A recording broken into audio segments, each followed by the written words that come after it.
नमस्कार दोस्तों, मैं विनोद कुमार और आप देख रहे हैं आर्य न्यूज।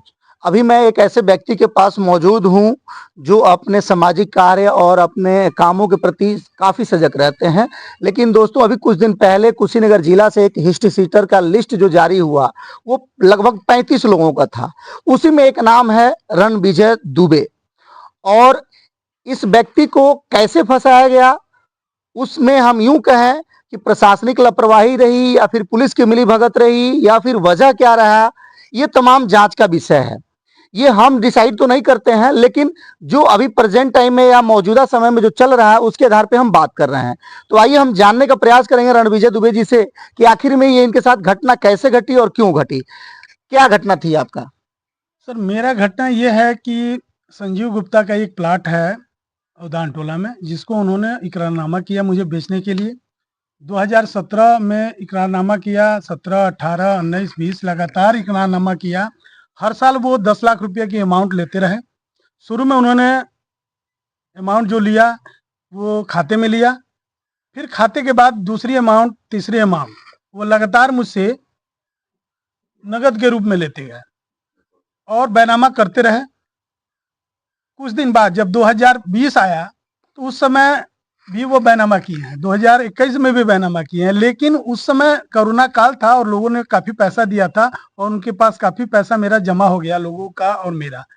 और उसके बाद वो 2021 के बाद बैनामा नहीं कर रहे थे, लगातार केवल वादा कर रहे थे और मुझे एक स्टाम्प बना के दे दिए और वो स्टाम्प लेके और मैं उनका इंतज़ार करता रहा।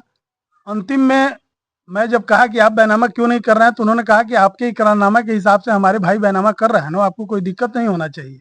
और उनके भाई 2022 2023 तक बैनामा किए। 23 के बाद वो बैनामा करने से इनकार कर गए, लगे कहने कि रोड में पैसा चला गया। फिर मैं शासन प्रशासन के पास जाते रहा और उनकी शिकायतें किया, लेकिन कहीं से कोई बहुत ज़्यादा मुझे रिलीफ नहीं मिला। और लास्ट में मैं 156(3) के से उनके ऊपर एक मुकदमा लिखवाया। उस मुकदमे के बाद उन्होंने 156(3) से मुकदमा लिखवाया और उसमें वो मुझे स्टाम्प फर्जी की बात करने लगे। और इस सब संबंधों को लेके, इन सब व्यवसायों को लेके मैं उनसे पैसा लोगों से लिया था, लोगों का पैसा उनको दिया था, उन्होंने मुझे पैसा नहीं दिया था। इस संबंध में 2-3 लोग मेरे खिलाफ भी मुकदमा लिखवाए, लेकिन मैं कोर्ट में भी लड़ रहा हूँ। मैं कभी कोई क्रिमिनल गतिविधि में नहीं रहा हूँ। पता नहीं कैसे हिस्ट्री सीटर में नाम आया, किन लोगों ने डलवाया ये मैं नहीं जानता। आखिर में पुलिस प्रशासन के पास जब एप्लीकेशन गया आपका, तो पुलिस प्रशासन को हिस्ट्री दे करके तो हिस्ट्री सीटर जारी करता है लिस्ट। तो उस संबंध में जब आप पुलिस प्रशासन से मिले तो वहां क्या आपको सांत्वना मिली, क्या विश्वास मिला आपको? मैं जब भी एसएचओ साहब से मिला, एसएचओ साहब यही कहे कि नहीं कोई दिक्कत नहीं है रणविजय, ठीक है, आप निश्चिंत रहो, कोई आपके खिलाफ कोई कार्रवाई नहीं होगी, आप अच्छे व्यक्ति हो, आपका पास ये प्रूफ है। थाने से कोई सुनवाई नहीं हुई। फिर मैं कप्तान साहब के पास गया, वहाँ से भी कोई सुनवाई नहीं हुई। मैं जो वाइस पे उनसे हमारी बात हुई वो सब रिकॉर्डिंग में मैंने दिया, नहीं फिर कहीं से कोई सुनवाई नहीं हुई।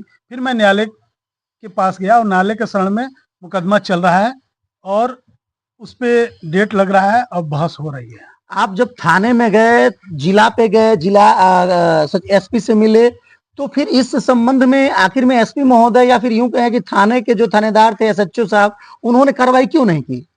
देखिए, एसपी साहब ने कह दिया पहले ही कि ये सिविल सूट मामला है, क्रिमिनल सूट नहीं है, आप जाके सिविल सूट दाखिल कीजिए।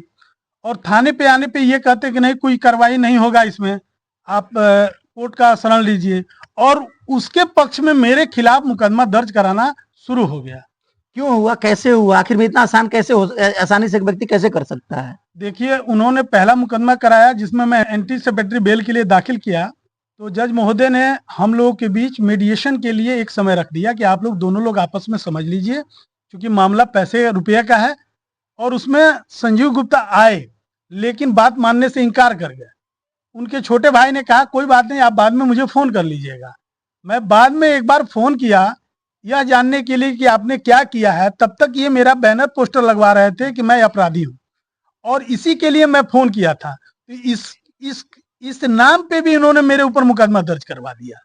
अब मुझे तो अब थाने में जाने से डर लगने लगा कि मैं जाऊंगा अपनी बात कहने और एक मुकदमा झेल लूंगा। तो मैं थाने पे जाना बंद कर दिया और न्यायिक प्रक्रिया से अपना काम कर रहा था। तो आखिर में थाने से आपको क्यों डर लग रही थी?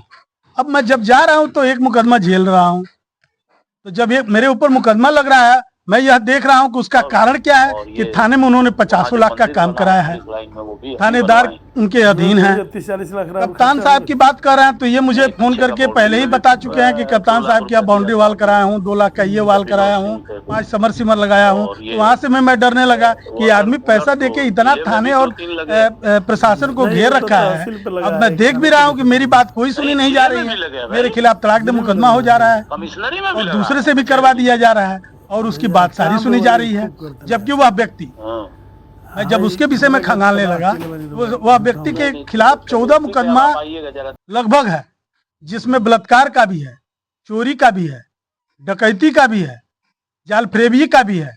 तो सर वो न थाने का हिस्ट्री शीटर है, न गुंडा की उसके ऊपर कार्रवाई है। मैं कुछ नहीं किया, उसके कारण ही मेरे खिलाफ मुकदमा हुआ। उसने ही मेरा 1,63,00,000 कुछ रुपया लिया है, जिसमें मैं कस्टमर से दिलवाया और खुद अपने पास से दिया, तो मैं हिस्ट्री शीटर हो गया। अब इसके लिए प्रशासन है और शासन है और मीडिया है, यही निर्णय करेगी कि मैं क्या गलत हूँ क्या सही हूँ।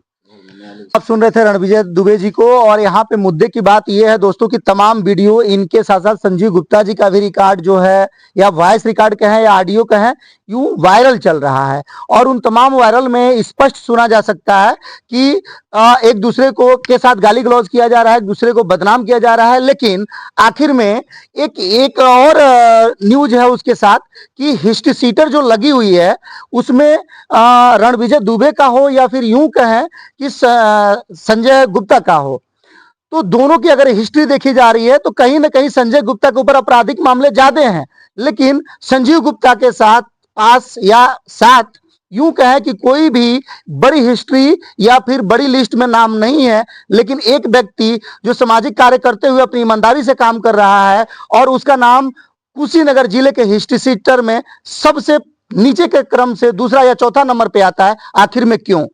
क्या एक व्यक्ति इतना प्रभावशाली हो जाता है पैसे देने के बाद कि वो एक कमजोर आदमी को दबा सके? क्या आप या फिर यूं कहें कि वो पैसे के दम पे हर समाज के व्यक्ति को दबा देगा या दबाना चाहता है? तो दोस्तों, अगर आपको वीडियो अच्छा लगे तो लाइक कमेंट शेयर जरूर करें। धन्यवाद, नमस्कार।